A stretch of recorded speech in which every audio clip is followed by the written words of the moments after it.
Kung alam ko lang na ganito ang magiging kapalit ng kaunting awa, sana, sana sinanay ko na lang ang sarili ko sa gutom. Madalas kong isipin, kailan ba talaga nagsimula ang lahat? Sabi ng iba, ang pagtataksil daw ay nagsisimula sa mga malalagkit na tingin o kaya sa mga tagong mensahe sa cellphone. Mali, nagsisimula yon sa mga araw na akala mo normal lang. Nagsisimula yon kapag napagod ka na lang, biglang maging matapang, tapos may nag-abot sa'yo ng isang basong tubig. Hindi ko ginustong maging ganitong klaseng babae. Hanggang ngayon, kapag tinitingnan ko ang sarili ko sa salamin, hinahanap ko pa rin yung Lucy na kayang tiisin ng lahat para lang masabing buo ang pamilya niya. Pero wala na siya. Napakainit noon sa Laguna. Yung init na nakakasakal na parang kahit anong gawin mong paypay gamit ang lumang karton, nakadikit pa rin sa balat mo yung lagkit ng kahirapan. Ang ingay ng barangay namin noon, may nagkakarera ng gagamba sa labas, may nagpapatugtog ng budot sa kabilang kanto, may mga tsismosang nagtatawanan sa sari-sari store ni Aling Nena. Ang daming tao, dikit-dikit ang mga bahay namin, rinig na rinig mo kung umuubo ang kapitbahay. Pero pakiramdam ko, mag-isa lang ako sa buong mundo. Araw-araw, hinihintay ko si Roger. Hindi dahil nasasabik ako sa asawa ko. Matagal nang namatay yung pananabik na yon. Hinihintay ko siya para malaman kung may kakainin ba kami o wala. Nakaupo lang ako sa harap ng pinto. Pinapanood yung tatlo kong anak na naghahati sa isang pirasong pandesal na matigas pa sa bato. Dumating siyang amoy alak na naman. Amoy muranggin na nakakahilo at pawis na pinatuyo ng araw. Wala man lang siyang suot na tsinelas.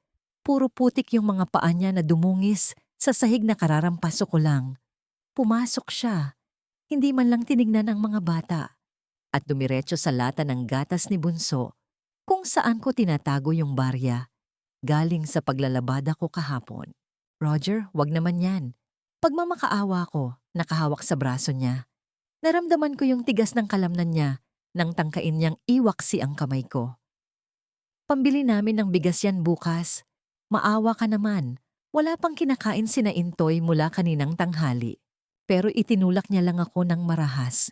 Napaupo ako sa sahig. Hayaan mo muna. Babawi ako mamaya. Sabi niya, hindi man lang tumitingin sa mga mata ko. Boses iyon ng taong wala nang pakialam. Malaki ang panalo ko ngayon. Ramdam ko. Huwag kang malungkot diyan. Babalikan ko kayo ng litson mamaya. Umalis siya. Dala yung huling pag-asa namin para makakain. Ni hindi niya tinignan yung mga anak niyang nakatingin lang sa kanya mula sa sulok ng maliit naming sala. Wala akong nagawa kundi umiyak ng walang tunog. Sanay na ako eh.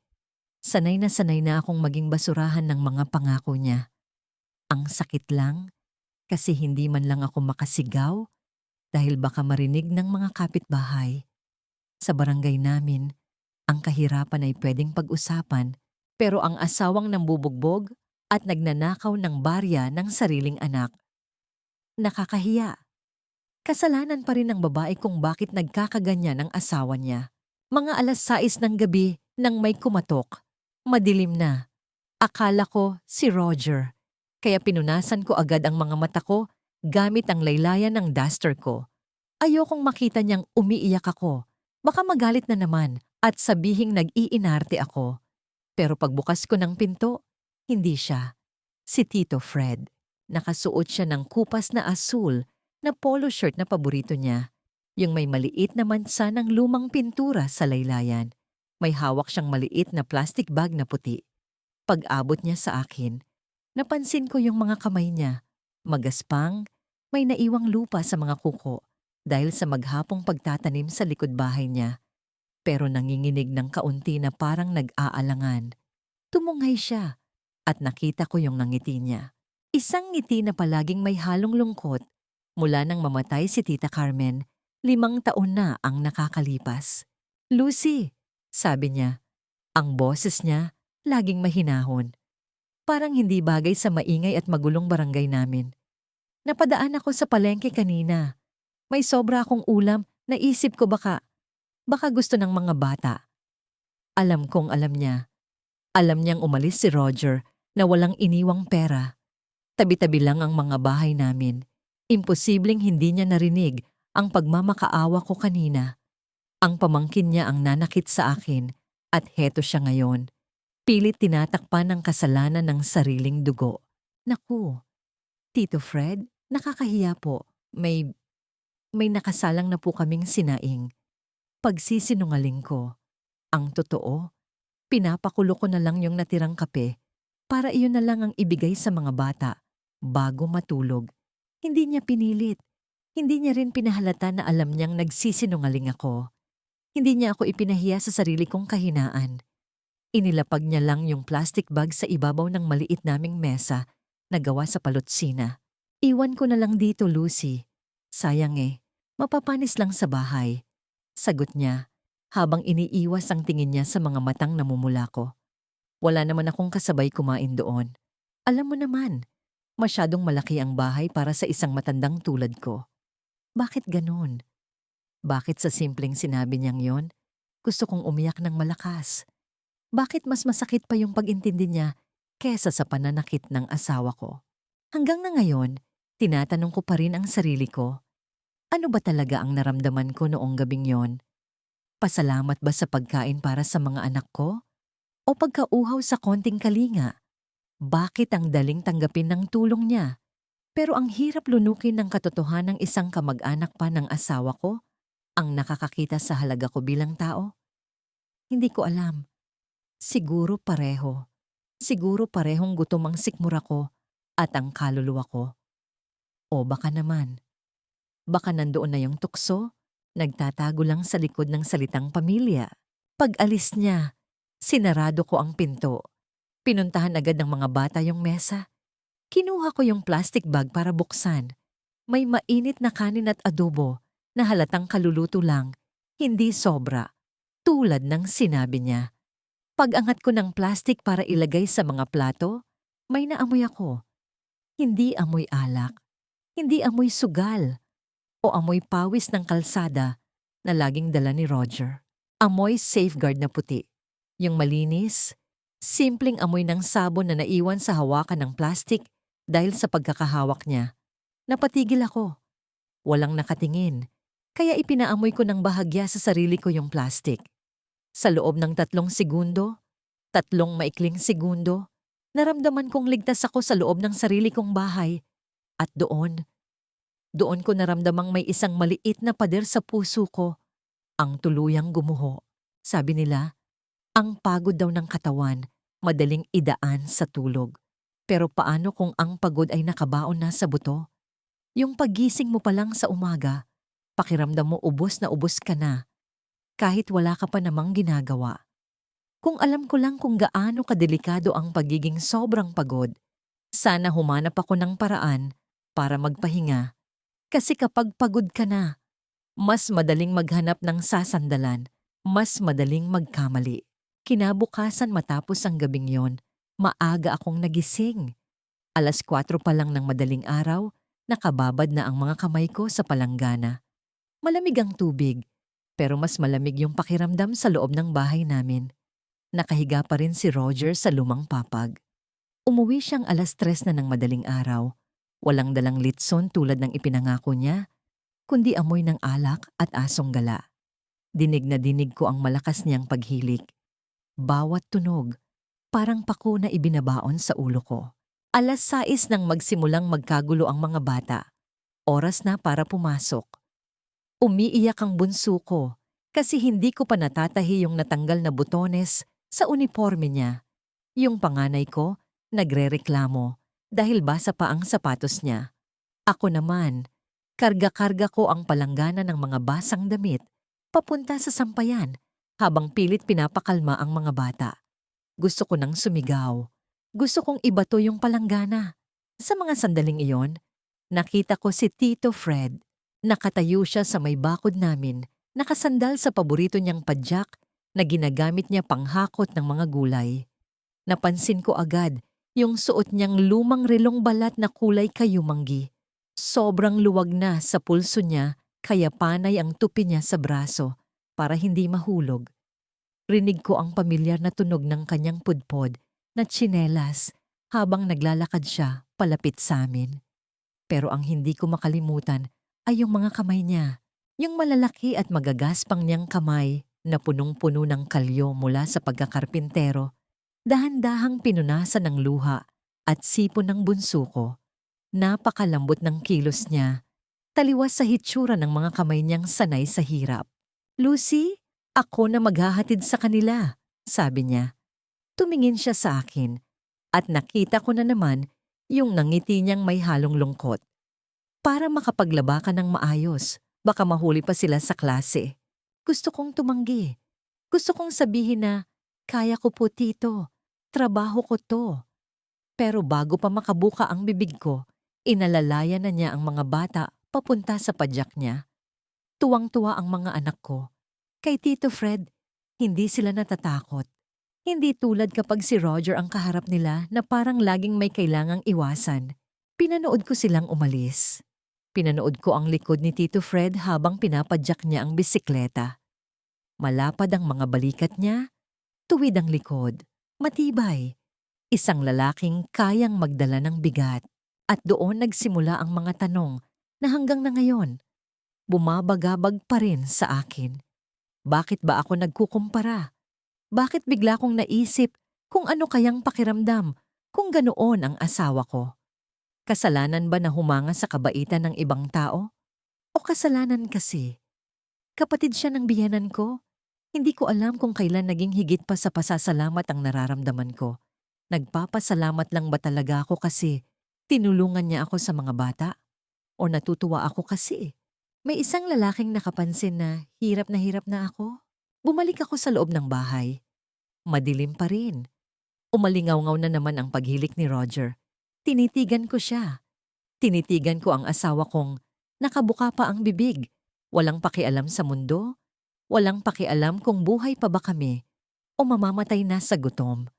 Nilapitan ko ang maliit na altar namin sa sulok. Dati, tuwing lumuluhod ako roon, iisa lang ang panalangin ko. Sana po magbago na si Roger. Sana po maalala niya kami. Iyon ang panalangin ng isang mabuting asawa, di ba? Iyon ang tamang gawin. Pero nang umagang yon, nanginginig ang mga labi ko. Ipinikit ko ang aking mga mata at isang bago, nakakatakot na dasal ang lumabas sa isip ko. Diyos ko, kung aalis po siya mamaya, pwede po bang? Pwede po bang huwag na muna siyang umuwi ngayong gabi? May mga bagyo na hindi sa labas ng bahay nangyayari. Minsan, kapag inaalala ko ang gabing iyon, tinatanong ko ang sarili ko kung umulan ba talaga ng malakas sa Laguna o baka ginawa ko na lang dahilan ng ulan para takasan ang sarili kong kasalanan. Ngayon ko lang naiintindihan na ang pinakamalaking pagkakamali, hindi ginagawa ng biglaan. Nangyayari iyon kapag binigyan mo ang sarili mo ng palusot para maramdaman ang isang bagay na matagal mo nang ipinagkakait sa sarili mo. Bumagsak ang malakas na ulan kinagabihan. Wala si Roger. Tinupad ng langit ang nakakatakot na panalangin ko noong umaga. Hindi siya umuwi. Sa halip na mag-alala kung nasaan ang asawa ko, ang tanging nasa isip ko ay kung paano sasaluhin ang mga tulo mula sa butas-butas naming yero. Ang ingay ng ulan sa bubong. Nakakabingi. Pero mas nakakabingi ang katahimikan sa loob ng bahay kapag tulog na ang mga bata at ikaw na lang ang gising, nag-aabang sa mga patak ng tubig. Napuno na ang 2 palanggana sa gitna ng sala. Basang-basa na ang laylayan ng duster ko kakamop ng sahig gamit ang mga lumang basahan. Nanginginig na ako sa lamig pero hindi ako pwedeng tumigil. Kapag pinabayaan ko ito, mababasa ang papag na tinutulugan ng mga anak ko. Biglang may kumatok. Hindi malakas, pero sapat para marinig ko sa gitna ng buhos ng ulan. Pagbukas ko ng pinto, pumasok kasabay ng hangin si Tito Fred. Basang-basa ang abuhin niyang t-shirt na hapit sa malalapad niyang balikat. May bitbit siyang kalawanging martilyo at isang nakatuping lumang trapal. Ang mga patak ng malamig na ulan, dahan-dahang tumutulo mula sa nakulot niyang buhok pababa sa kanyang noo at mga mata. Hindi na siya nagtanong kung nasaan si Roger. Siguro alam na niya. Siguro, tulad ko, inaasahan na rin niyang hindi uuwi ang pamangkin niya kapag ganitong masama ang panahon. Lalaki lalo ang tulo niyan kapag hindi natin tinakpan, Lucy. Sabi niya, medyo humihingal. Hindi na niya hinintay ang sagot ko. Pumasok siya at dumiretso sa ilalim ng pinakamalaking butas sa bubong. Bumuo kami ng isang tahimik na galaw. Siya ang umaabot sa itaas para isuksok ang trapal. Ako ang tagahawak ng ilaw at tagaabot ng mga palangganang puno ng tubig para itapon sa labas. Walang nagsasalita. Sa labas, galit na galit ang bagyo. Pero sa loob ng maliit naming sala, may namumuong ibang klaseng kaba. Kaba na hindi ko maipaliwanag. Kaba na hindi dahil sa bagyo.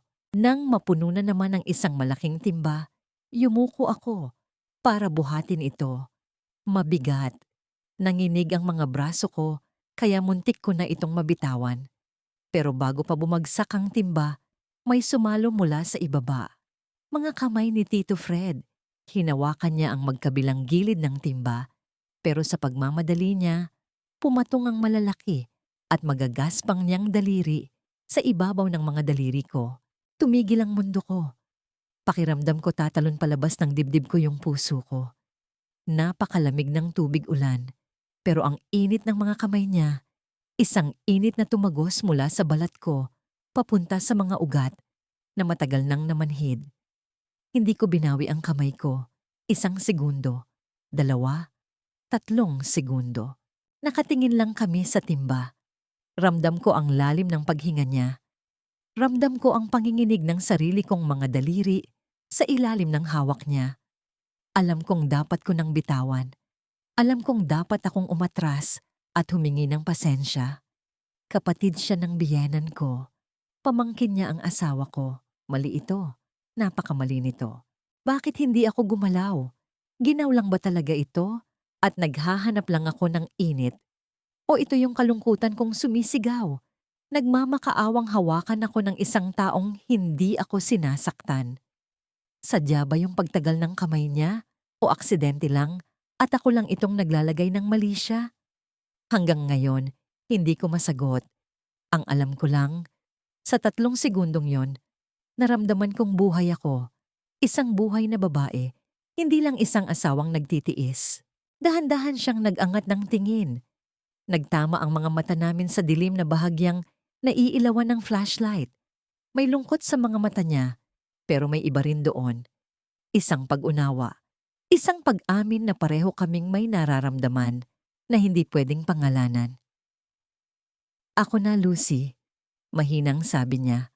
Ang boses niya ay halos kasing hina ng bulong. Pero umalingaw-ngaw iyon sa buong pagkatao ko. Dahan-dahan kong binitiwan ang timba. Umatras ako ng isang hakbang. Parang biglang nawalan ng hangin sa loob ng bahay. Naramdaman ko ang matinding hiya na parang malamig na tubig na ibinuhos sa buong katawan ko.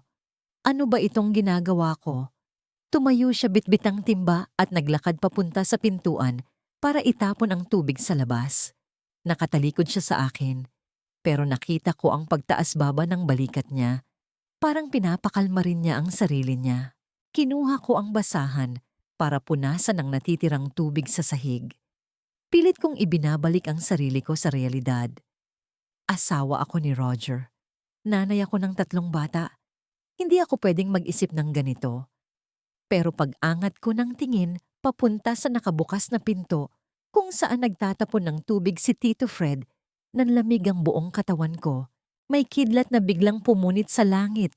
Nagbigay liwanag sa madilim na kalsada sa labas. At doon, sa ilalim ng isang payong, nakatayo si Aling Nena mula sa kabilang kanto. Nakatingin siya ng diretso sa loob ng bahay namin. Nakatingin kay Tito Fred na nagtatapon ng tubig mula sa bahay ng asawa ng pamangkin niya sa gitna ng gabi habang wala ang lalaki ng tahanan. Humigpit ang hawak ko sa basahan. Wala kaming ginagawang masama. Nag-aayos lang kami ng tulo sa bubong.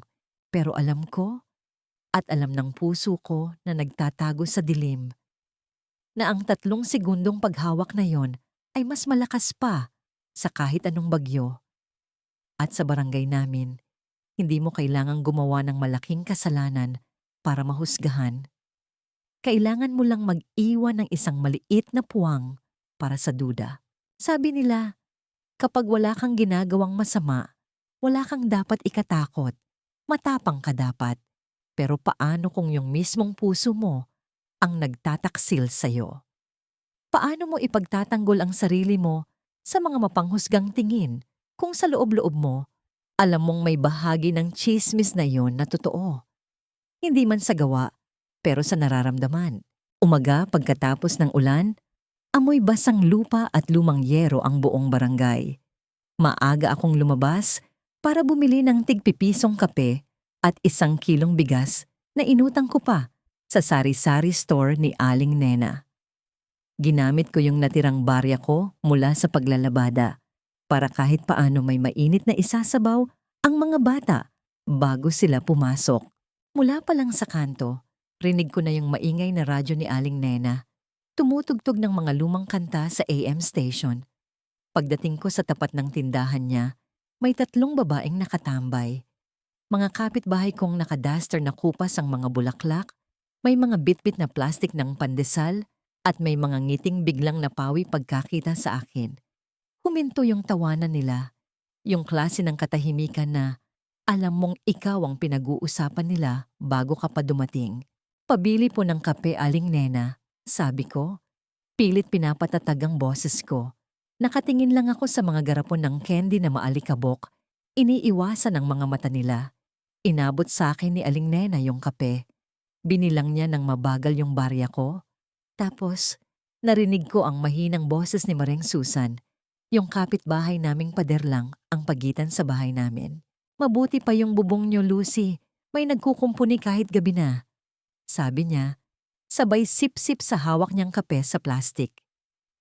Yung asawa, nandoon na naman yata sa sabungan. Buti na lang mabait si Fred ano? Kahit asawa ng pamangkin, inaalagaan. Iba rin talaga paggago ang asawa. Sa iba na pupunta ang grasya. Nagtawanan sila ng mahina.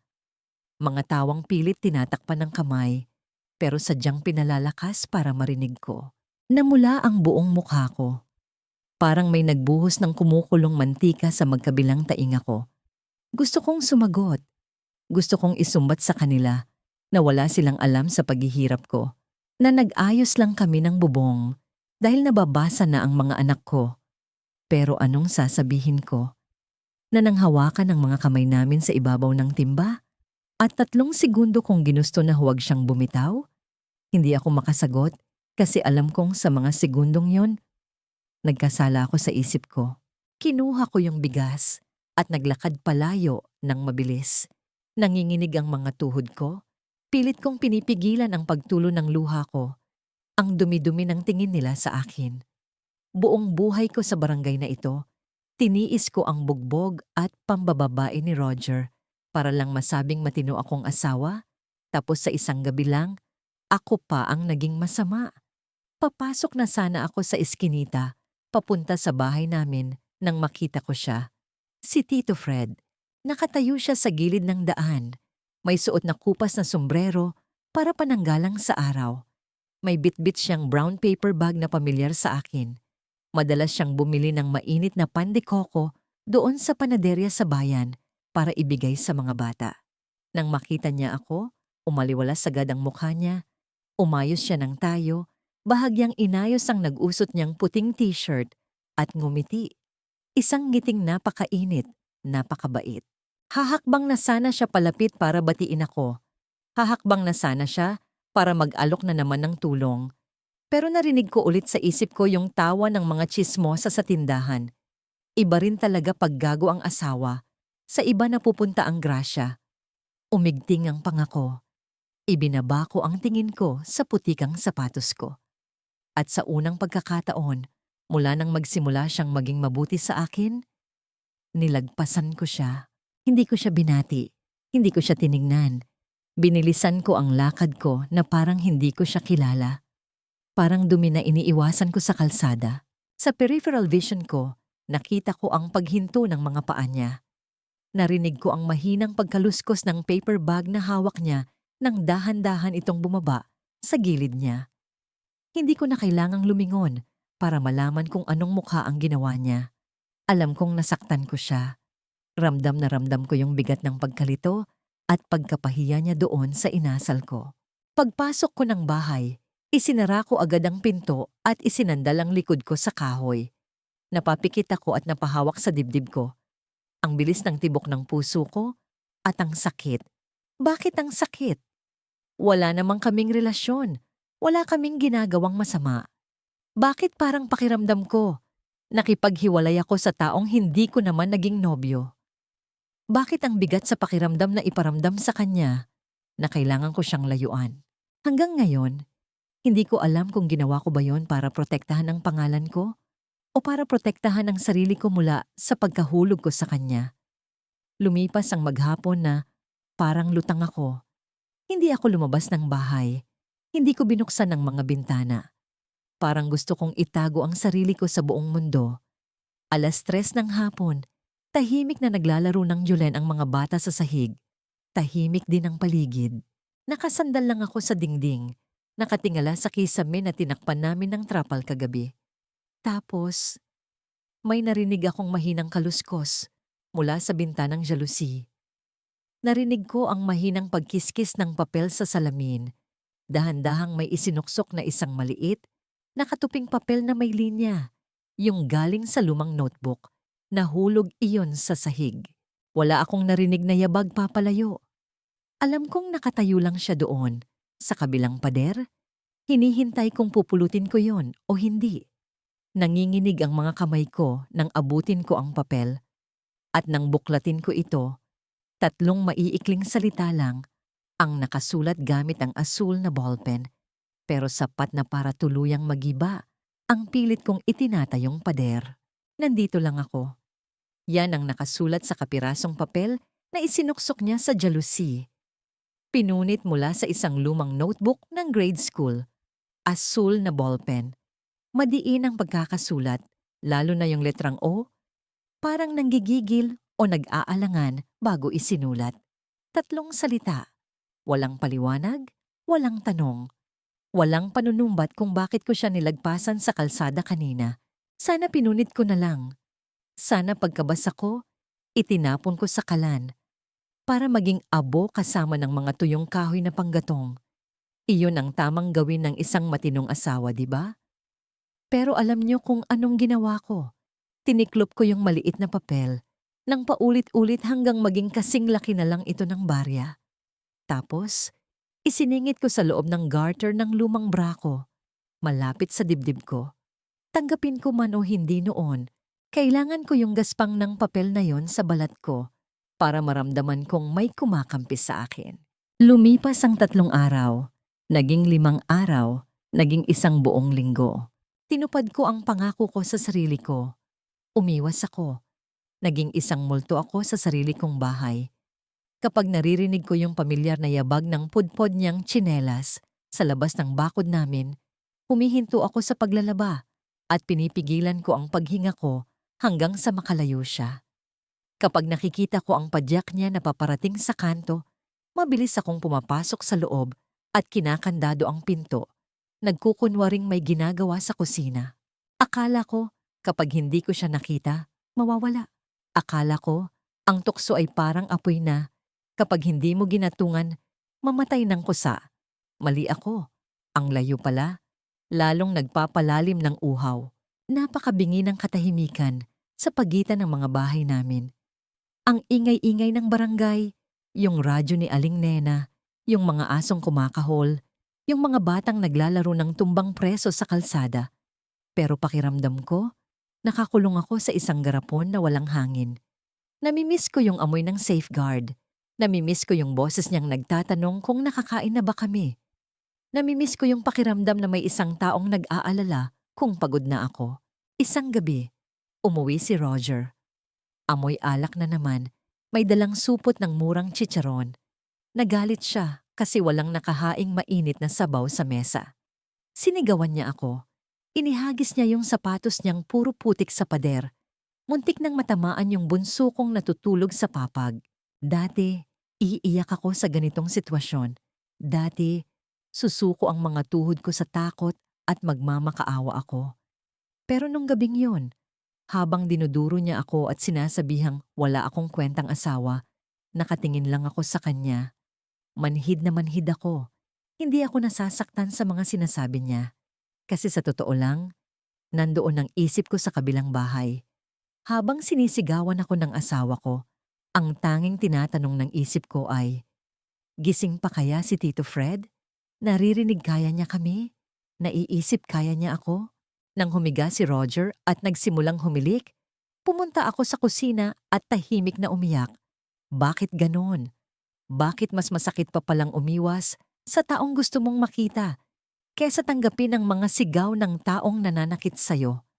Ang pasa mula sa sampal, nawawala pagkatapos ng ilang araw. Pero yung sakit ng pagpipigil na wag silipin ang bintana para makita lang siya, unti-unti nitong kinakain yung kaluluwa ko. Sira na ba ang ulo ko? Masamang babae na ba talaga ako tulad ng tingin ng mga tsismosa sa kanto? Hanggang ngayon, hindi ko masagot ng buo. Pinilit kong ibalik sa normal ang lahat. Wala ito. Sabi ko sa sarili ko, lilipas din ito.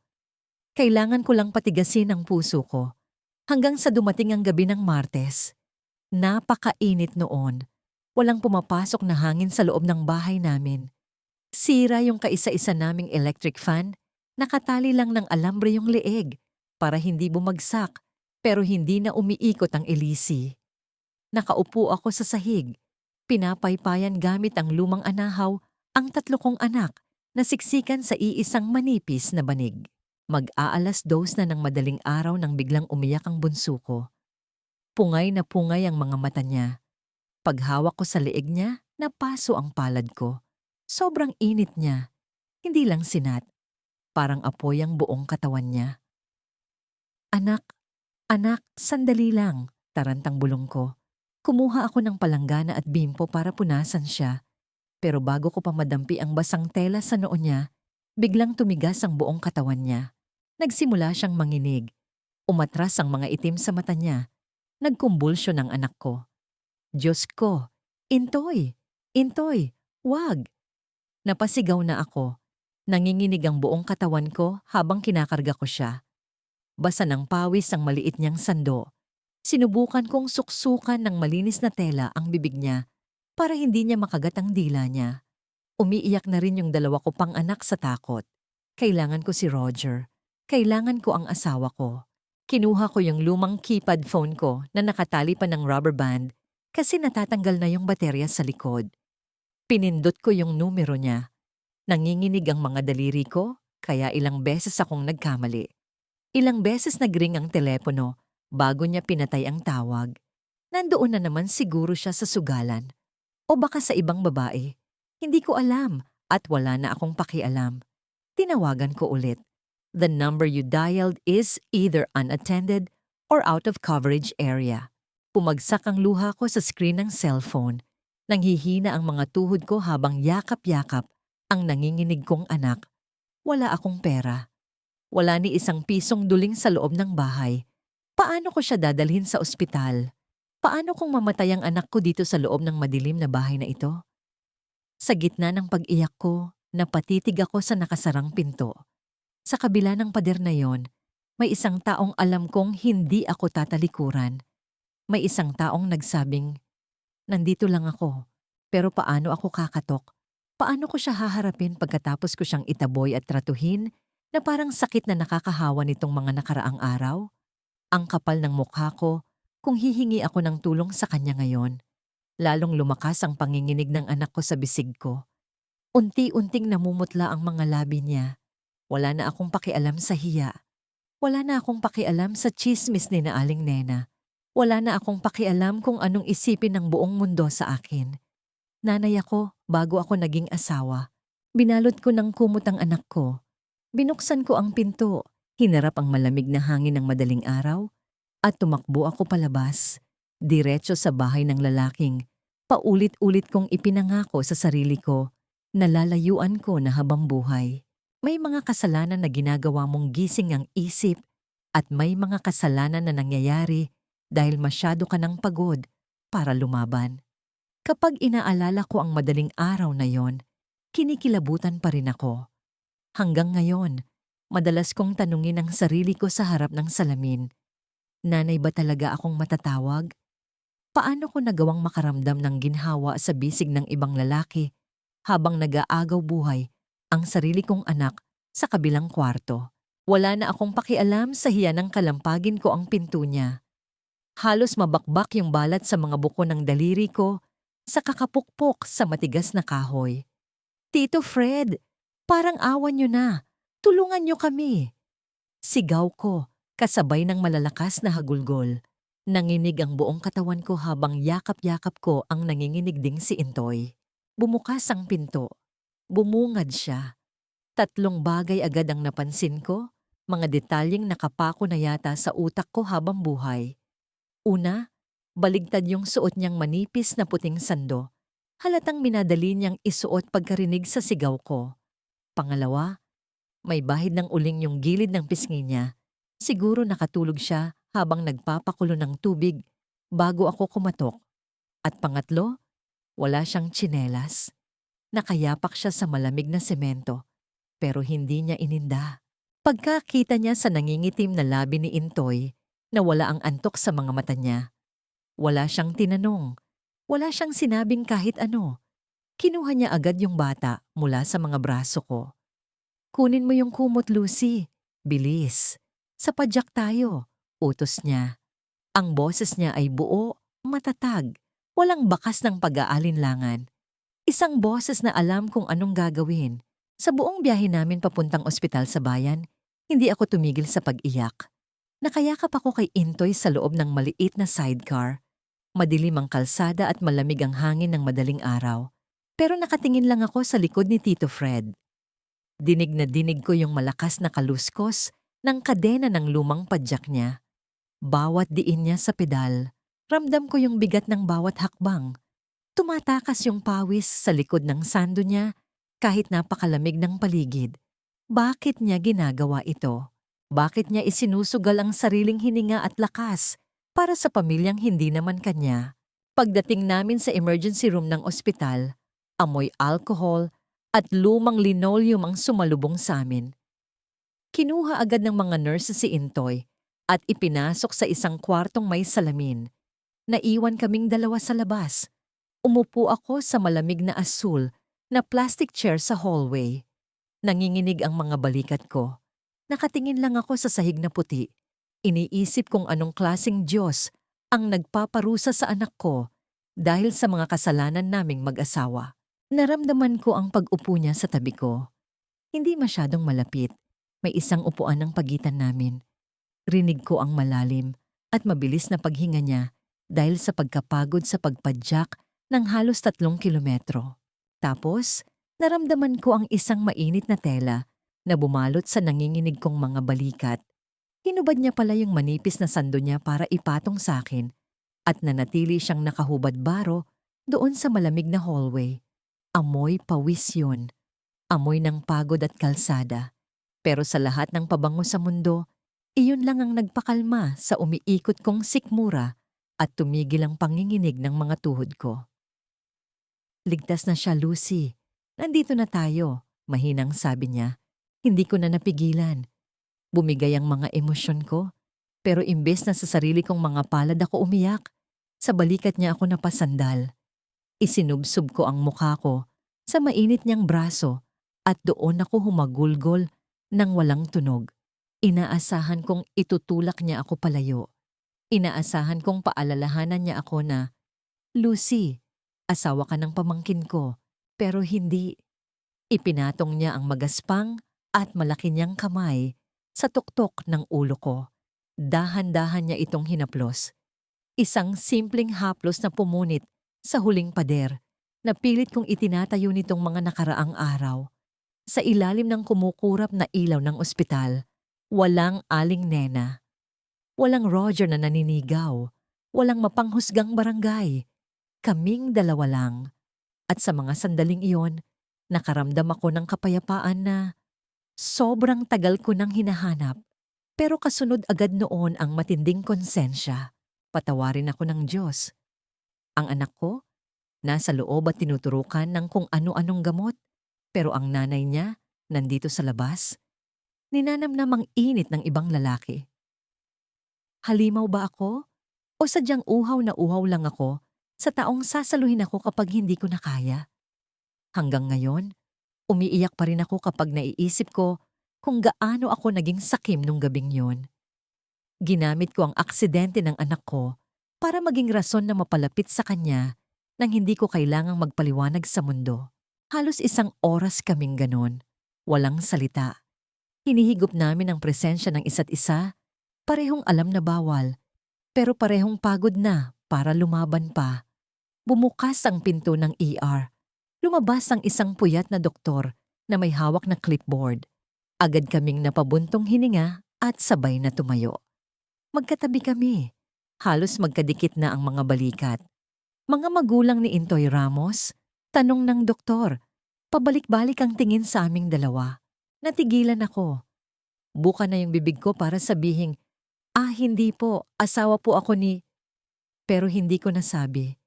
Kasi bago pa ako makapagpaliwanag, sumagot siya. Kami po, Dok. Boses niya. Mahinahon. Buo. Tumingin ako sa kanya, nanalaki ang mga mata. Wala siyang nakikitang mali sa sinabi niya. Mrs. Mister, patuloy ng doktor, hindi napapansin ang gulat ko. Bumaba na po ang lagnat ng anak niyo. Buti na lang at nadala niyo agad dito, mister. Kundi baka nagkakomplikasyon pa sa utak dahil sa kumbulsyon, pwede na kayong pumasok sa loob para bantayan siya. Tumango si Tito Fred. Salamat po, Dok. Pag-alis ng doktor, nanatili kaming nakatayo doon. Hindi ko matignan ng diretso sa mata si Tito Fred.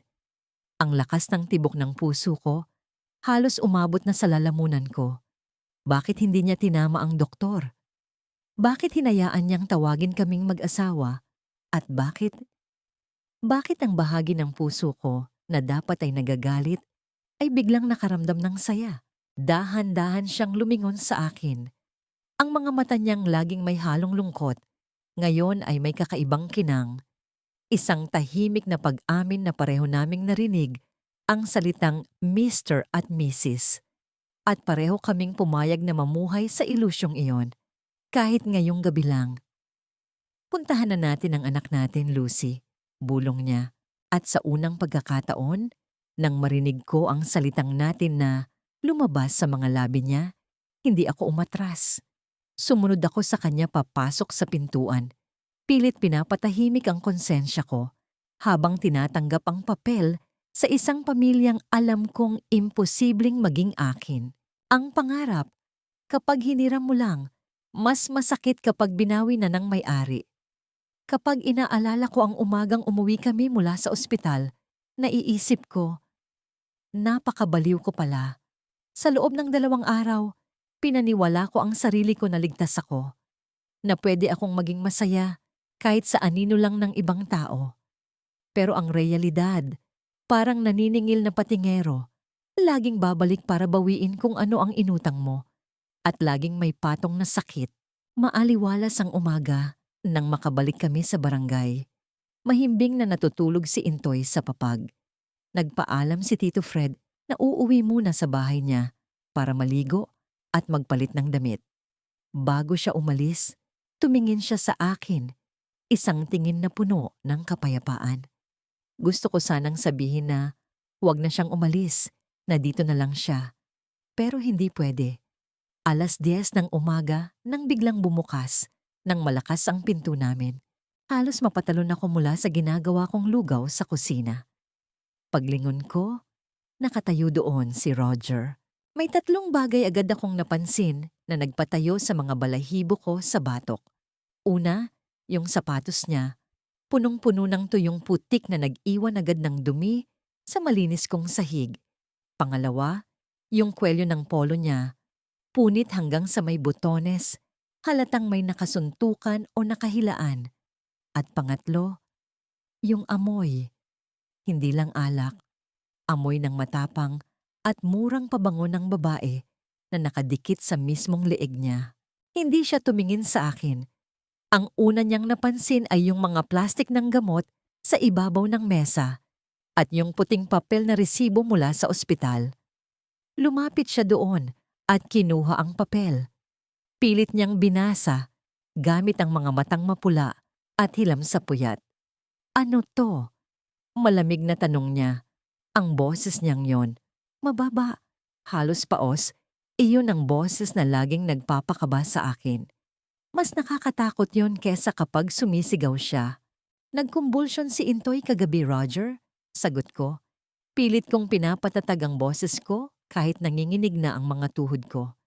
Sinubukan kitang tawagan pero pinapatay mo. Naka-off din nung huli. Ibinagsak niya ang papel sa mesa. Lumingon siya sa akin. Nanlilisik ang mga mata. Saan ka kumuha ng pambayad dito? Libo to Wala tayong pera. Napaatras ako ng isang hakbang. Kailangan kong magsabi ng totoo kasi malalaman at malalaman din niya sa mga kapitbahay. Tinulungan kami ni Tito Fred. Siya ang nagdala sa amin sa ospital. Siya ang nagbayad muna. Hindi ko na natapos ang sasabihin ko. Lumipad ang isang malakas na sampal sa mukha ko. Napakabilis. Hindi ko man lang nakitang umangat ang kamay niya. Ang lakas ng tunog ng palad niya sa pisngi ko. Tumalsik ako at tumama ang tagiliran ko sa gilid ng lababo. Parang may pumutok sa loob ng tainga ko. At naramdaman ko agad ang init ng dugo na tumulo mula sa pumutok kong labi. Tito Fred! Tito Fred! Sigaw niya. Punong-puno ng galit at pandidiri. Kaya pala ang lakas ng loob mong sumagot-sagot sa akin noong nakaraan, ha? May reserba ka palang matanda. Ano? Pinapakain mo ba yung matandang yun kaya ang daling maglabas ng pera? Kabit mo ba yung tito ko, Lucy? Gusto kong sumigaw. Gusto kong sabihin na, hayop ka. Muntik nang mamatay ang anak mo tapos yan ang iniisip mo? Pero nang hawakan niya ako sa buhok at idikit ang mukha ko sa dingding, may napagtanto ako. Isang nakakatakot na katotohanan. Hindi ako sumigaw. Ikinagat ko ng madiin ang mga ngipin ko sa ibabang labi ko para walang tunog na lumabas. Bakit? Ginagawa ko ba ito para hindi magising ang mga bata? O ginagawa ko ito para hindi marinig sa kabilang bahay? Alam ko na kapag sumigaw ako, kapag humingi ako ng tulong, sa nipis ng mga dingding namin, maririnig agad ni Tito Fred. At alam ko rin kung anong gagawin niya. Susugod siya dito. Ipagtatanggol niya ako. At kapag nagharap sila ng asawa ko, baka may mamatay. Baka saktan ni Roger si Tito Fred o baka makapatay si Tito Fred nang dahil sa akin. Kaya tinanggap ko. Tinanggap ko ang bawat tulak, bawat sikmura, bawat masasakit na salita na ibinabato niya sa pagkatao ko. Habang nakakaramdam ako ng sakit sa katawan, ang nasa isip ko lang, huwag kang susugod dito, Fred. Huwag mong maririnig ito. Ayokong masira ang buhay mo dahil sa akin. Ngayon ko lang naiisip, ano ba talaga tawag doon? Pagmamartir ba ng isang ina? O kasalanan ng isang babaeng pinoprotektahan ang lalaking lihim niyang minamahal? Hanggang na ngayon, hindi ko alam kung mabuti ba akong tao dahil nagtiis ako o napakasama ko dahil iba ang nasa isip ko habang binubugbog ako ng asawa ko. Kinaumagahan, ang tahimik ng bahay. Umalis si Roger madaling araw pa lang. Kinuha niya yung natitirang bigas at ibinenta siguro para may pangsugal ulit. Namamanhid ang buong kaliwang pisngi ko. Pagtingin ko sa basag na salamin sa banyo, nakita ko ang isang malaking pasa. Kasing itim ng uling, naghalo sa violet at dilaw sa paligid ng mata ko hanggang sa pisngi. Namamaga ang labi ko. Kailangan kong magpatuloy. Hindi pwedeng huminto ang mundo dahil lang nasasaktan ako. Gutom ang mga bata. Kinuha ko ang batya ng mga labahin. Pinusod ko ng mababa ang buhok ko. Pilit itinatakip ang ilang hibla sa kaliwang bahagi ng mukha ko. Lumabas ako sa gilid ng bahay para magsampay. Mainit ang araw. Napakaganda ng umaga. Isang malaking insulto sa nararamdaman ko. Habang nag-aipit ako ng mga basang damit sa sampayan, narinig ko ang pamilyar na tunog ng pagbukas ng gate sa kabilang bahay. Nanigas ang mga daliri ko. Heto na naman yung tibok ng puso ko. Lucy, boses niya, mahinahon, laging nag-aalala. Kumusta na si Intoy? Nakatulog ba kayo ng maayos kagabi? Nakatungo lang ako. Hinawakan ko ng mahigpit ang isang basang t-shirt. Pinipiga kahit wala na itong tubig. Nakatalikod ako ng bahagya sa kanya. Okay na po siya, Tito Fred. Salamat po ulit. Sagot ko. Pilit nililiitan ng boses ko para hindi niya mahalata ang panginginig at ang pumutok kong labi. Lucy, may problema ba? Hakbang. Narinig ko ang yabag ng tsinelas niya papalapit sa bakod na namamagitan sa amin. Umuwi ba si Roger? Oho, ayos lang po kami. Mabilis kong sagot. Papasok na po ako. Bago ko pa mabitawan ang damit na isinasampay ko, umihip ang isang malakas na hangin. Tinangay ng hangin ang buhok na ipinantakip ko sa mukha ko. Tinangay ng hangin ang lahat ng pagtatago ko. Wala akong nagawa, kundi mapatingala dahil sa gulat. At nagtama ang mga mata namin. Nandoon siya, nakatayo sa kabilang bakod, may hawak na maliit na supot ng pandesal na halatang ibibigay sana sa amin. Nakita ko kung paano huminto ang mundo sa mga mata niya. Nakita ko kung paano bumagsak ang tingin niya mula sa mga mata ko, pababa sa nangingitim at namamaga kong pisngi, hanggang sa pumutok kong labi. Hindi siya nakapagsalita. Nabitawan niya ang supot ng pandesal. Nahulog ito sa maalikabok na lupa. Ang mga mata niyang laging kalmado at puno ng pangunawa, biglang napuno ng isang matinding sakit at puot na hindi ko pa nakita kailanman. Humigpit ang pagkuyom ng mga magaspang niyang kamao sa ibabaw ng kawayang bakod. Ang higpit na narinig ko ang paglagutok ng kahoy. Wala kaming sinabing kahit ano, pero sa katahimikang yon, naramdaman ko ang pagdating ng isang mas malaking bagyo na hindi ko na kayang pigilan. Ang katahimikan sa pagitan namin ay mas mabigat pa sa anumang sigaw. Ramdam ko ang pagyanig ng kawayang bakod sa ilalim ng mga kamay ni Tito Fred. Hindi ko siya tinitignan, pero alam kong nakapako ang tingin niya sa bawat pasa, sa bawat marka ng pagmamalupit ni Roger sa mukha ko. Sino ang gumawa nito? Ang boses niya ay hindi na mahinahon. Ito ay isang bulong na parang kidlat, mababa, matalim, at puno ng panganib. Hindi ko kailangang sumagot. Alam niya kung sino. Tito Fred, huwag. Pakiusap ko. Pilit na iniisip kung paano ko siya mapipigilan nang hindi lalong nagpapainit ng sitwasyon. Huwag kang makialam. Ako na lang ang bahala. Bahala? Narinig ko ang pagtalon niya mula sa kabilang bakod. Ang bigat ng pagbagsak niya sa lupa sa gilid ng bahay namin ay nagpaalog sa puso ko. Humarap ako at nakita ko ang mukha niya. Ang laging mapayapang Tito Fred ay wala na. Ang mga mata niya ay parang nakakita ng halimaw na kailangan niyang lipulin. Lucy, hindi ito bahala. Ito ay pambababoy, sabi niya. Lumapit siya at sa unang pagkakataon, hindi siya nag-atubili. Hinawakan niya ang pisngi ko, pero hindi para saktan. Napakadahan-dahan. Parang hahawak siya ng bubog na pwedeng sumugat sa kanya anumang oras. Gaano katagal mo itong tinago? Gaano katagal mo hinayaan na sirain ka niya? Hindi mo naiintindihan. Hagulgol ko. Kung lalaban ako, lalo siyang magagalit. Kung magsusumbong ako, baka saktan niya ang mga bata. Ang mga bata? Mapait siyang napangiti. Wala iyong bahid ng saya. Sa tingin mo ba, mabuti para sa kanila na araw-araw nilang nakikitang unti-unti kang nauubos sa lahat ng pinagdaraanan mo? Lucy, tumingin ka sa akin. Dahan-dahan, inangat ko ang aking tingin. Hindi kita hahayaan na manatili sa sitwasyong ito. Mariin niyang sabi, wala nang bakas ng pag-aalinlangan. Hindi kita hahayaan na habang buhay na lang magdusa at mawala ng pag-asa. Biglang umalingaw-ngaw ang kalampag ng pinto sa harapan. Si Roger. Nakauwi na siya. Ramdam ko ang paglamig ng buong katawan ko. Si Roger, na amoy alak na naman, na may dalang kung anong kinakalawang na tubo sa kamay niya.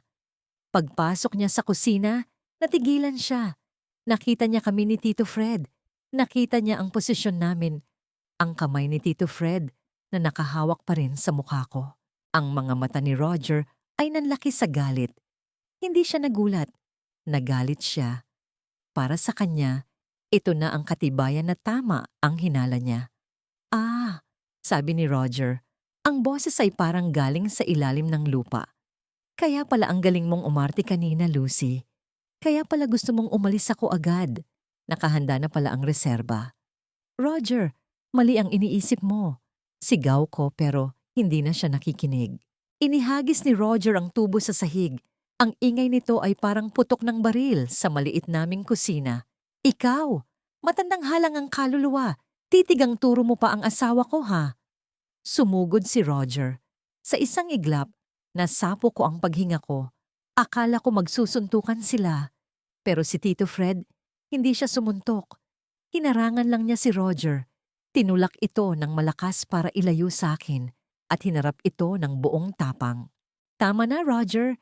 Hindi mo siya pagmamayari para saktan ng ganito. Sigaw ni Tito Fred. Akin siya. Asawa ko siya. Sigaw pabalik ni Roger habang pilit na kinukuha ang tubo sa sahig. At ikaw, Tito? Matagal mo na siyang kinakalantari, hindi ba? Akala niyo ba hindi ko alam?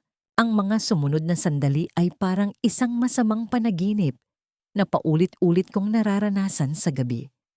Ang ingay ng pagbabanggaan ng mga katawan, ang pagbasag ng mga pinggan sa mesa, ang hagulgol ng mga bata mula sa kabilang kwarto. Gusto kong sumigaw, gusto kong pumagitna, pero parang nanigas ang mga paa ko. Ang pinakanakakatakot ay hindi ang bugbugan. Ang pinakanakakatakot ay ang nakita ko sa mga mata ni Tito Fred habang nakikipagbuno siya sa pamangkin niya. Wala siyang takot. Wala siyang pangamba na baka siya ang mamatay. Ang tanging nakikita ko sa mga mata niya ay ang determinasyon na ilabas ako sa impyernong ito. Lucy! Sigaw ni Tito Fred sa gitna ng pag-aagawan nila. Kunin mo ang mga bata. Umalis na kayo rito. Ngayon din. Hindi! Sigaw ko. Lucy, gawin mo. Dagdag niya, boses na puno ng desperasyon. Gawin mo ito para sa mga bata. Nakita ko si Roger na nakuha ang tubo. Itinaas niya ito, handang ipukpok sa ulo ni Tito Fred. Sa sandaling iyon, ang takot ko ay napalitan ng isang bagay na mas matindi. Hindi na takot para sa sarili ko. Takot na mawala ang taong naging dahilan kung bakit gusto ko pa ring mabuhay. Humarang ako. Tumakbo ako at humarang sa gitna nila. Hindi para pigilan si Tito Fred, kundi para harangin ang tubo. Pero sa isang kisap mata, ang nangyari ay hindi ko inaasahan. Nakita ko si Roger na napatigil nang bigla siyang maabutan ng mga barangay, tanod na tinawag pala ng mga kapitbahay na nakarinig ng gulo. Maraming kamay ang humawak kay Roger, maraming boses ang nag-utos. Ang ingay ng barangay, ang ilaw ng mga flashlight, ang gulo, lahat ay parang lumabo.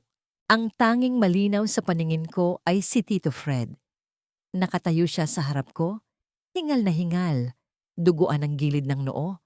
Pero ang mga kamay niya, ang mga kamay na laging nagbibigay ng pag-asa, ay dahan-dahan pa ring inaabot ang mukha ko.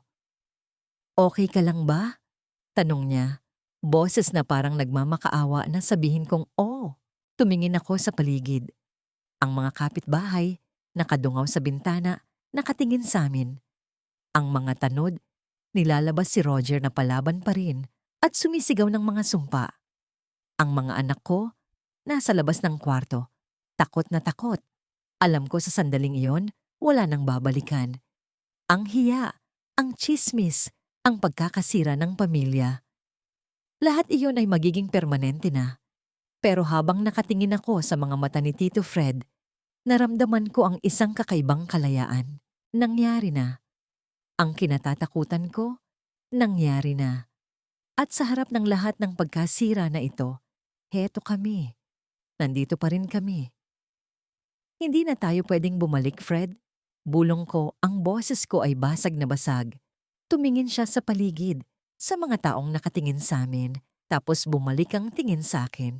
Hindi ko na kailangang bumalik, Lucy. Ang kailangan ko lang, ilabas kita rito. Ngayon na, hindi na kami naghintay. Sa harap ng mga tsismosa, sa harap ng mga tanod, at sa harap ng lahat ng sumpa ni Roger, kinuha niya ang kamay ko. At sa unang pagkakataon, hindi ko na binawi. Hinayaan ko siyang hawakan ako sa harap ng buong mundo. Ang mga susunod na oras ay parang isang pelikulang mabilis ang pagkaka-edit. Wala nang dahan-dahan, wala nang pagtatago. Ang tanging naririnig ko lang ay ang yabag ng mga paa namin ni Tito Fred sa semento, papalayo sa bahay na naging kulungan ko ng mahabang panahon. Dala-dala namin ang iilang gamit na naisalpak namin sa isang lumang duffel bag, ilang pirasong damit ng mga bata, ang mga dokumento ko, at ang puso ko na parang sasabog na sa halo-halong kaba at ginhawa. Dinala niya kami sa isang maliit na lodging house sa labas ng bayan ng Laguna. Hindi ito magarbo, amoy lumang kahoy at floor wax, pero para sa akin, ito ang pinakamagandang palasyo sa mundo dahil walang Roger na sisigaw, walang mga tsismosa na susukat sa bawat kilos ko. Nang maipatuyo namin ang mga bata sa kama, nanatili kami ni Tito Fred sa labas ng kwarto, sa maliit na balkon na nakaharap sa isang madilim na eskinita. "Lucy?" Basag niya sa katahimikan. Nakatingin siya sa kawalan. Ang mga kamay niya ay nakapatong sa railing. Nanginginig pa rin ng bahagya. "Alam mo ba kung anong ginawa natin?" "Alam ko," sagot ko. Nakatingin din ako sa dilim. "Sinira natin ang lahat." "Hindi," mabilis niyang sagot. Lumingon siya sa akin. At sa unang pagkakataon, hindi niya itinago ang takot sa mga mata niya. "Ang sinira natin ay ang mga tanikala na pilit kang nilulunod. Pero Lucy, ang buhay mo ngayon ay magiging mahirap. Ang pamilya ko, ang mga tao sa barangay, hindi nila ito palalagpasin." Naramdaman ko ang lamig ng hangin sa gabi. Totoo siya. Ang tsismis ay parang apoy sa damuhan. Mabilis kumalat at mahirap patayin. Ang pag-alis ko kasama si Tito Fred ay kumpirmasyon sa lahat ng masasamang hinala nila. Ang pagiging kabit ay magiging label na ididikit sa noo ko hanggang sa mamatay ako. Handa akong harapin yon, sabi ko, bagamat ang boses ko ay parang yero na tinatamaan ng malakas na ulan. Ang hindi ko lang handang harapin ay ang posibilidad na manatili roon at maging bangkay na naglalakad. Lumapit siya sa akin. Hindi siya humawak. Hindi niya sinubukang lumampas sa linya. Pero ramdam ko ang init ng presensya niya. "Dito tayo magsisimula. Hindi bukas, kundi ngayon. Maghahanap ako ng trabaho sa bayan. Iipunin natin ang pera para makalipat tayo sa malayo, sa lugar na walang nakakakilala sa atin." Tumingin ako sa kanya. Ang lalaking ito, na dapat ay nagpapahinga na sa kanyang pagtanda, ay handang itapon ang lahat ng natitirang dignidad niya para sa akin at sa mga anak ko. "Bakit, Fred?" tanong ko. Eto na ang huling beses na itatanong ko ito. "Bakit mo ginagawa to?" Tumingin siya sa akin ng diretsyo, walang bakas ng pag-aalinlangan. "Dahil noong mga panahong halos hindi ka kumakain, noong mga araw na halos hindi mo na kayang bumangon sa bigat ng mundo, ako ang unang nakakita sa'yo, hindi ang asawa mo, hindi ang mga kapitbahay, ako. At noong araw na nakita kitang nawawalan na ng pag-asa at halos isuko ang lahat para makatakas sa sakit, doon ko napagtanto, Lucy, na kung may isang bagay man na tama akong gagawin sa buhay ko, iyon ay ang siguraduhing hindi ka na mag-iisa. Parang may humampas sa dibdib ko. Hindi ito romantikong eksena. Hindi ito yung mga linya sa teleserye na puro tamis.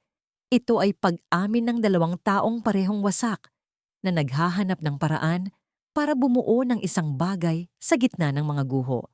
Pero habang sinasabi niya iyon, may isang anino na pumasok sa isip ko. Ang mga bata. Napalingon ako sa kwarto kung saan mahimbing na natutulog ang mga anak ko. Sila ba ang magiging biktima ng desisyon naming ito? Ang mga anak ko ba ang magbabayad ng presyo para sa pag-ibig na ito? "Fred," sabi ko, at naramdaman ko ang pagtulo ng luha ko na hindi ko mapigilan. "Paano ang mga bata? Paano kapag nagtanong sila kung bakit wala na si papa nila? Paano kapag nalaman nila ang lahat ng ito?" Katahimikan ang sumagot. Ang mga tanong na yon ay parang mga tinik na hindi namin pwedeng iwasan. Alam naming dalawa na ang desisyong ito ay hindi lamang sa amin. Ang bawat hakbang namin mula rito ay may kaakibat na tanikala ng nakaraan. Isang araw sa isang pagkakataon, Lucy, sabi niya. At sa pagkakataong ito, kinuha niya ang kamay ko. Dahan-dahan, mahigpit. Hindi natin masasagot ang lahat ng tanong ngayon. Pero ang alam ko, hindi tayo magtatagumpay kung susuko tayo sa takot. Tumango ako. Pero sa loob-loob ko, may isang boses na patuloy na bumubulong. Ang kalayaan ay may bayad. Kinabukasan, ang mga balita ay dumating. Si Roger ay nakapagpiyansa dahil sa tulong ng isang kaibigan. Ang barangay ay nagkakagulo. Ang pangalan ko ay laman ng bawat usap-usapan sa bawat sulok ng Laguna. Ang mga anak ko ay hindi nakapasok sa eskwelahan dahil sa takot na baka mabuli sila. At kami. Heto kami sa isang maliit na kwarto, nagtatago, nagbabantay sa bawat tunog ng sasakyan sa labas, at pilit na bumubuo ng kinabukasan sa gitna ng napakaraming paano. Ang kwento namin ay hindi na isang kwento ng pagtataksil. Ito ay naging isang kwento ng pagtakas. At sa takas na ito, nalaman ko ang isang malupit na katotohanan. Kahit gaano kalayo ang ilakad mo, dala-dala mo pa rin ang mga peklat mo sa iyong balat. At ang bawat peklat na yon ay paalala ng presyong kailangan mong bayaran para lang masabing, malaya na ako. Ang mga araw na sumunod ay parang paglalakad sa ibabaw ng manipis na yelo. Ang bawat kaluskos, bawat paghinto ng sasakyan sa tapat ng tinutuluyan namin ay nagpapatigil sa paghinga ko. Sa bawat gabi, hindi ako nakakatulog ng mahimbing. Nakikinig ako sa ingay ng barangay na wala na kami. Iniisip kong nasaan na si Roger at kung anong bagong sumpa ang inilalabas niya sa pangalan ko. Ngunit ang pinakamasakit na bahagi ay hindi ang pagtatago. Ito ay ang pagharap sa mga bata. Nay, bakit po tayo andito? Hindi ba po tayo babalik sa bahay? Tanong ng panganay ko isang hapon habang nakadungaw siya sa bintana, tinitignan ang mga batang naglalaro sa kalsada. Tumigil ang paghihiwa ko ng gulay. Dito muna tayo anak, para masaya tayo, para walang gulo. Pero nasaan po si tatay? Natigilan ako. Ito yung tanong na kinatatakutan ko. Tumingin ako kay Tito Fred na nasa kabilang sulok ng maliit na kwarto, nag-aayos ng mga gamit. Nakita ko ang paghinto ng mga kamay niya. Ang sakit ng tanong na yon ay hindi lang para sa akin, para rin sa kanya. Hindi ko alam kung anong isasagot. Ang totoo, hindi ko kayang sabihing iniwan na natin siya dahil sinasaktan niya tayo. Dahil baka hindi pa nila maintindihan. Pero hindi ko rin kayang magsinungaling. Nasa trabaho ang tatay niyo anak. Pero dito muna tayo magkakasama. Iyon lang ang nasabi ko. Napakababaw. Napakasinungaling. Nang gabi ring yon, naganap ang kinatatakutan namin. 10:00 ng gabi, may kumatok. Hindi yung mahina at mabait na katok ni Tito Fred. Isang malakas, marahas na kalampag na nagpaginig sa pader ng aming kwarto. Lucy, alam kong nandyan ka. Lumabas ka diyan. Hayop ka. Boses ni Roger.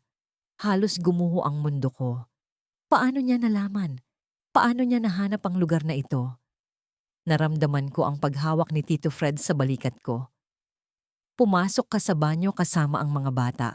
Huwag kang lalabas kahit anong mangyari. Hindi kita iiwan dito. Sigaw ko, nanginginig. Lucy, gawin mo. Mariin niyang sabi. At sa unang pagkakataon, nakita ko ang bagsik ng isang lalaking handang mamatay para sa mahal niya. Ito ang trabaho ko ngayon, ang iligtas kayo. Itinulak niya ako papasok sa banyo at ikinandado ang pinto mula sa labas. Narinig ko ang pagbukas ng pinto ng kwarto, ang sigawan, ang tunog ng mga gamit na natutumba, ang mga sumpa ni Roger na parang mga latay sa aking pandinig. Matanda ka na, Fred. Wala kang karapatan sa asawa ko. Ang karapatan ay nakabase sa kung sino ang nagmamahal, Roger. Hindi sa papel na wala ka namang ginawa kundi bastusin. Nagkaroon ng pagbabanggaan. Tunog ng suntok. Tunog ng pagbagsak sa sahig. Nagsisisigaw ang mga bata sa loob ng banyo, yakap-yakap ko sila habang nakatakip ang mga tenga nila. Gusto kong sumigaw, gusto kong sumira ng pinto, pero nakakandado ito. Pagkatapos ng ilang minutong parang ilang taon ng haba, biglang tumahimik, isang nakakabinging katahimikan. Tito Fred? Tawag ko. Boses na basag. Walang sumagot. Pagbukas ng pinto, nakita ko si Tito Fred na nakasalampak sa sahig, duguan ang gilid ng labi. Pero nakatayo sa tapat ng pintuan si Roger, hinihingal. Hawak ang isang maliit na pitaka na kinuha niya sa mesa. Ang naipon naming pera para sa renta. Tumakbo si Roger palabas. Marahil ay natakot na sa ingay na nalilikha niya. Hindi ko na hinabol si Roger. Ang tanging nakita ko ay si Tito Fred na dahan-dahang tumayo. Hawak ang kanyang tagiliran. Okay lang ako, sabi niya. Pero ramdam ko ang sakit sa bawat paghinga niya. Pero sa sandaling iyon, ang nakita ko sa salamin ng kwarto ay ang sarili ko. Namumugto ang mga mata, gusot ang buhok, yakap ang mga batang takot na takot. Tumingin ako kay Tito Fred na sugatan at bigla naglaho ang lahat ng ilusyon. Hindi namin kailangan ng isang masayang ending. Hindi namin kailangan ng isang marahas na pagtakas. Ang kailangan namin ay, kailangan kong magising. Fred, sabi ko, lumapit ako sa kanya at hinawakan ang mukha niya. Tama na. Ang gulo na ito, hindi ito buhay. Ito ay pagpapatuloy lang ng impyerno natin. Tumingin siya sa akin, malungkot at pagod. Anong gusto mong gawin? Hindi ko alam. Sagot ko. At sa unang pagkakataon, wala akong sagot. Pero hindi ko na kayang makita ang mga anak ko na natatakot sa bawat katok sa pinto. Hindi ko na kayang makita kang nasasaktan dahil sa akin. Tumahimik siya. Sa sandaling iyon, alam naming dalawa na ang desisyong ginawa namin ay may kaakibat na mas malalim na sugat. Hindi ito pag-ibig na nagligtas sa amin. Ito ay pag-ibig na nagtulak sa amin sa isang 1200 degree na init ng realidad. Ang gabi ay natapos na walang panalo. May pera kaming nawala, may sugat kaming nakuha, at may mga bata kaming mas takot na ngayon kaysa dati. Ang pag-ibig namin ni Tito Fred ay hindi naging sagot. Ito ay naging isa pang krus na kailangan naming pasanin. Paano kami magpapatuloy kung sa bawat hakbang namin may nasasaktan kaming iba? Hanggang na ngayon, tanong ko pa rin iyon. At habang tinitignan ko ang sugat sa labi ni Tito Fred, alam kong ang bayad sa kalayaan ay hindi matatapos sa pag-alis mo sa bahay na yon. Ang bayad ay habang buhay mong dadalhin sa iyong konsensya. Ang pagtatapos ay hindi laging isang malakas na pagsabog. Minsan, ito ay parang paglubog ng araw. Tahimik, dahan-dahan, at iniiwan kang nakatingin sa kadiliman, naghihintay kung sisikat pa ba ang bukas. Pagkatapos ng gabing yon, hindi na kami bumalik sa pagtatago. Alam naming hindi kami pwedeng maglaho na lang na parang bula. Sa tulong ng isang social worker na nakilala ko sa ospital, lumapit kami sa isang legal aid center. Hindi dahil gusto naming manalo, kundi dahil gusto naming matapos na ang lahat ng may malinaw na hangganan. Si Roger hindi na nagpakita. Siguro dahil sa takot sa batas. O siguro dahil wala na rin naman siyang mapiga sa akin. Ang divorce o annulment sa Pilipinas ay mahaba at masakit. Parang pagbunot ng mangiping may ugat na nakabaon sa mismong puso mo. Pero ginawa namin. Lumipas ang 3 taon. Nasa Maynila na kami ngayon. Hindi sa isang mansyon, hindi sa isang buhay na malateleserye. Nakatira kami sa isang maliit na apartment malapit sa palengke. Nagtatrabaho ako bilang isang tindera sa isang maliit na panaderya habang si Tito Fred, na ngayon ay tinatawag ko ng Fred, ay nagtatrabaho bilang isang maintenance sa isang gusaling malapit dito.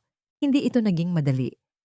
Ang mga bata, ang mga sugat sa isipan nila ay hindi basta-basta naghilom.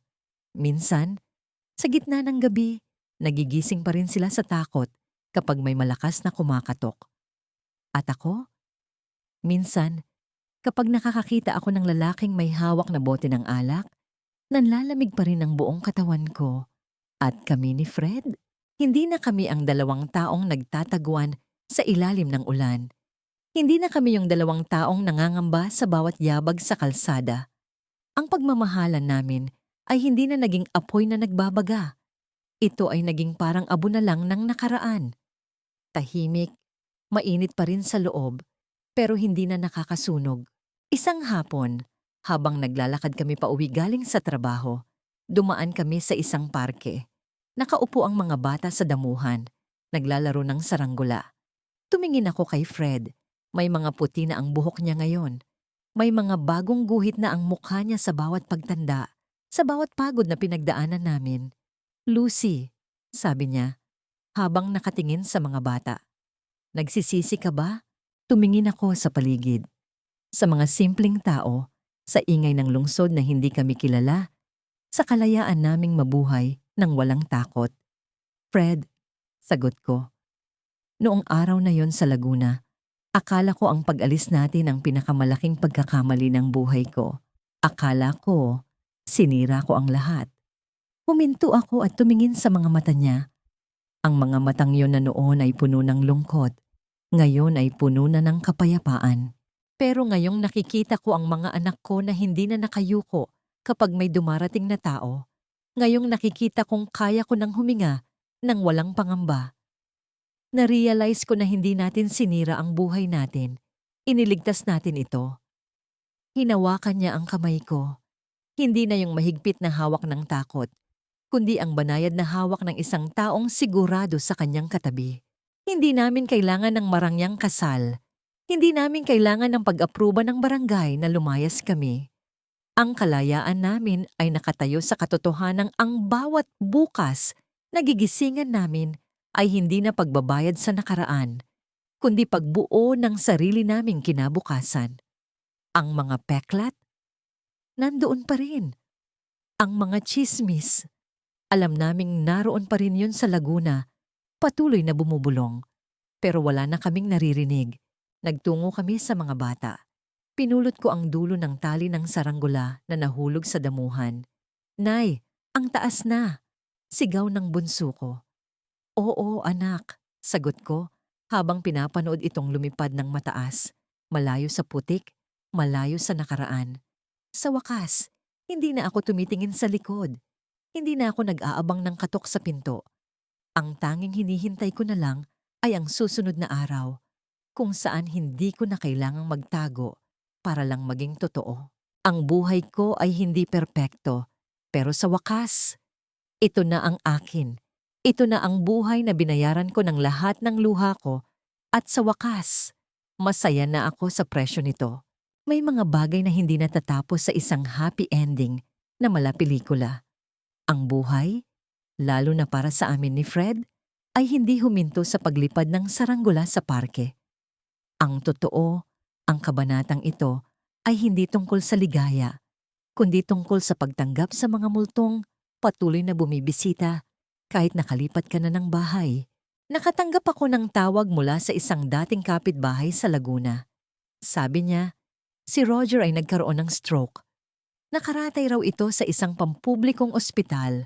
Wala nang nag-aalaga at naghahanap ng mga anak ko. Noong gabing iyon, hindi ako nakatulog.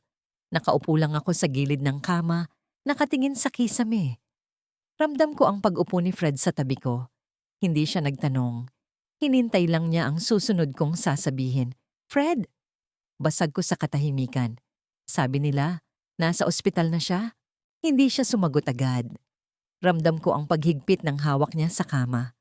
Alam namin pareho na ang nakaraan ay hindi talaga nawawala. Naghihintay lang ito ng tamang pagkakataon para bumalik at manggulo. Anong balak mo? Tanong niya. Ang boses niya ay walang halong panghuhusga. Iyon ang pinakamahalagang regalo niya sa akin. Ang kalayaang pumili nang hindi kailangang magpaliwanag kung bakit. Hindi ko alam. Sagot ko.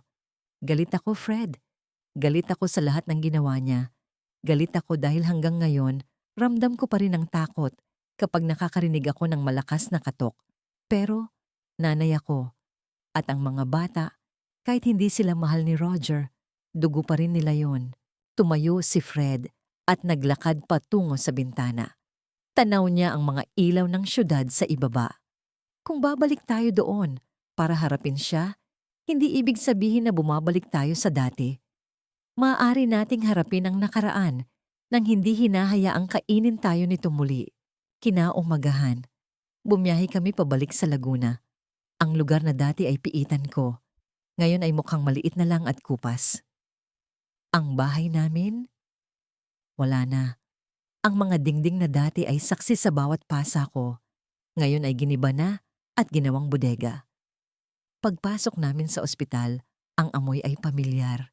Amoy ng takot at luma. Nakita ko si Roger. Hindi na siya yung lalaking kinakatakutan ko. Nakahiga siya sa isang manipis na kutson, manipis ang katawan. Ang kalahati ng mukha niya ay hindi na maigalaw. Nang makita niya ako, ang mga mata niya ay nanlaki. Hindi sa galit, sa pagod, sa pagsisisi. Hindi ko alam. Hindi ako lumapit agad. Nakatayo lang ako sa pintuan. Naramdaman ko ang kamay ni Fred sa likod ko, isang tahimik na suporta. Lucy, garalgal ang boses niya.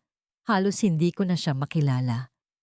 Lucy, patawad, patawad. Isang salitang napakadaling sabihin kapag wala ka na sa posisyong manakit. Tumingin ako sa kanya. Tumingin ako sa mga mata niya na dati ay puno ng pagmamataas at dahas. Ngayon, wala na lang yon. Naisip ko ang lahat ng luha ko, ang lahat ng takot ko, ang lahat ng gabi na nagdasal akong sana ay matapos na ang lahat. Roger, sabi ko, ang boses ko ay kalmado, walang halong puot, walang halong pagmamahal. Hindi ako nandito para magpatawad dahil kailangan mo. Nandito ako para sa sarili ko, para masabi ko sa sarili ko na tapos na wala na akong utang na loob sa nakaraan. Tinalikuran ko siya. Hindi ko na hinintay ang susunod niyang sasabihin. Paglabas ko ng kwarto, sinalubong ako ng preskong hangin ng labas. Ang bigat na matagal kong dinala. Yung galit, yung paghihiganti, yung pangangailangang magpaliwanag sa mundo, biglang gumaan. Hindi ibig sabihin na okay na ang lahat. Ang stroke niya ay hindi nagbubura sa mga latay na iniwan niya sa akin at sa mga bata. Pero ang nakita ko sa loob ng kwartong yon ay ang katapusan ng kapangyarihan niya sa akin. Wala na siya. Ang nakaraan ay hindi na isang halimaw. Isa na lang itong lumang libro na tapos na nating basahin. Pagbalik namin sa sasakyan, tumingin sa akin si Fred. Okay ka lang? Tumango ako. At sa unang pagkakataon, hindi ako tumango dahil kailangan ko lang maging okay. Tumango ako dahil nararamdaman ko ang kapayapaan na hindi galing sa ibang tao, kundi galing mismo sa loob ko. Fred, sabi ko habang umaandar ang sasakyan papalayo sa ospital. Tapos na, hindi na natin kailangang tumingin sa likod. Tumingin siya sa akin at ngumiti. Ang nangiting iyon ang nagsabi sa akin na kahit anong mangyari, kahit anong multo pa ang bumalik, hindi na kami kailanman magiging biktima ng kahapon. Malaya na kami, hindi lang sa mga tao, kundi sa sarili naming mga multo.